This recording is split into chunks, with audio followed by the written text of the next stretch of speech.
Olá! Hoje a gente vai mergulhar num discurso que é, na prática, um verdadeiro mapa para a gente entender as transformações gigantescas que estão acontecendo no mundo agora. Vamos lá, que o assunto é denso. Bom, essa frase do primeiro-ministro canadense, o Carney, já dá o tom da conversa, né? É um soco no estômago. A mensagem aqui é bem direta. Aquele sistema global antigo, que parecia ter alguma previsibilidade, acabou. O que a gente está vivendo agora é algo totalmente diferente e, sendo bem sincero, bem mais instável.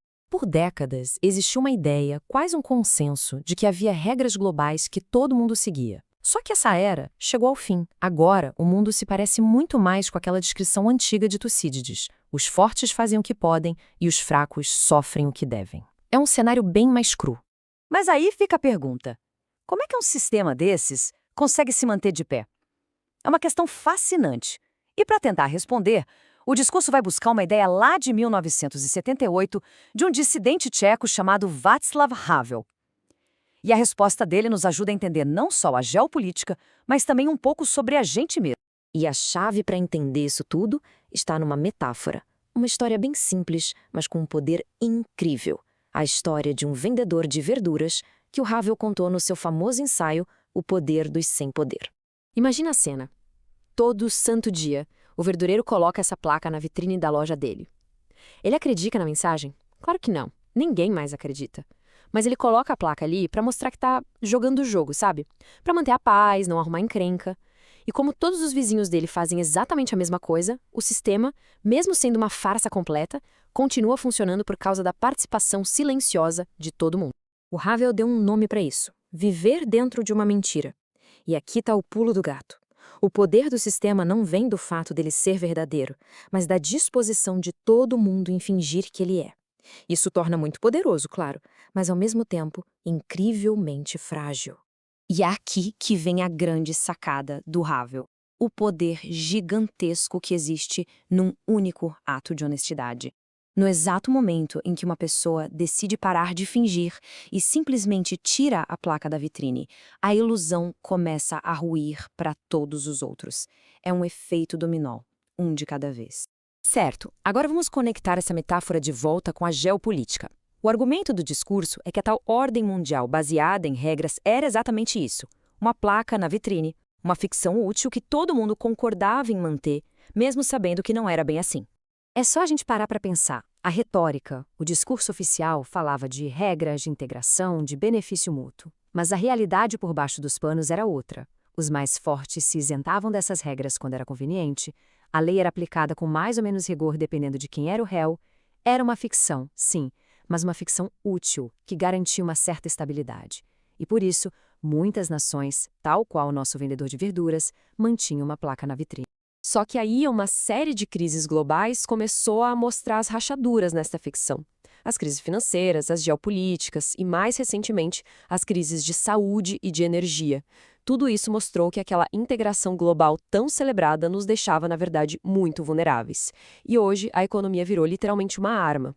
A integração não é mais sobre cooperação, é sobre coerção. E este é o ponto de virada. Fica impossível continuar fingindo que existe um benefício mútuo quando a mesma integração que deveria ajudar se torna a ferramenta que te subordina. Simplesmente não dá mais. Chegou um momento em que os países começaram a tirar suas placas da vitrine. Então, se a velha ordem desmoronou, o que a gente faz agora? O discurso propõe uma saída: a nova estratégia do Canadá para navegar nesse mundo bem mais perigoso. Uma estratégia que tenta equilibrar ideais com a realidade nua e crua. O nome disso é realismo baseado em valores. A ideia é continuar defendendo princípios importantes, como soberania e direitos humanos, mas ao mesmo tempo ser extremamente pragmático. O que isso quer dizer na prática? Quer dizer conversar com todo mundo, reconhecer que os interesses são diferentes e, crucialmente, entender que não dá para confiar só na força dos valores. É preciso também ter o valor da força.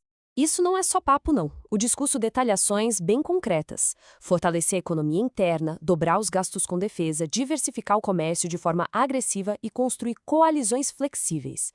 É uma abordagem que eles chamam de geometria variável, onde diferentes parceiros se juntam para resolver problemas específicos. A aliança muda de formato dependendo da missão. Agora, para mim, a parte mais interessante é como a gente pode pegar esses princípios da geopolítica e aplicar num nível mais pessoal. Como cada um de nós pode navegar nesta nova realidade que é cada vez mais complexa. A questão central volta com força total. Afinal, o que significa viver na verdade hoje quando as velhas regras já não valem e a previsibilidade foi embora? A resposta, talvez, esteja em 3 princípios. O primeiro princípio, e talvez o mais difícil, é a honestidade radical. É nomear a realidade. É parar de fingir que as regras antigas ainda valem e encarar o mundo como ele é, não como a gente gostaria que ele fosse. Chamar as coisas pelo nome que elas têm, sem enfeitar e sem saudosismo. O segundo princípio faz uma ponte entre a resiliência de um país e a nossa resiliência pessoal. Um país só tem liberdade para agir lá fora se a casa estiver em ordem. Dá para fazer um paralelo com a nossa vida. Quando as finanças estão organizadas, a gente tem mais liberdade para escolher o trabalho que quer, não é?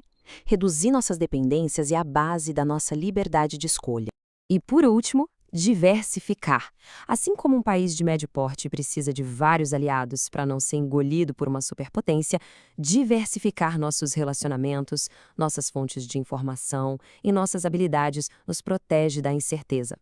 É a boa e velha regra de não colocar todos os ovos na mesma cesta. E o poder de criar novas alianças é imenso. Olha esse número na tela: 1,5 bilhão de pessoas. É o potencial de um único novo bloco comercial. Isso é um lembrete poderoso de que não é preciso aceitar o sistema atual como a única opção. Existe uma força enorme na criação de alternativas. Essa frase, para mim, resume tudo de forma decisiva. Não adianta ter saudade do passado. Olhar para trás não é uma estratégia. A velha ordem se foi e agora é preciso construir algo novo a partir dos seus escombros. E a gente termina com essa pergunta, que eu acho que vale para todo mundo. A placa antiga, aquela que todos mantinham na vitrine, foi retirada. A ilusão acabou. A questão que fica agora, tanto para as nações quanto para nós como indivíduos, é: o que a gente vai escrever na nova placa que será colocada no lugar?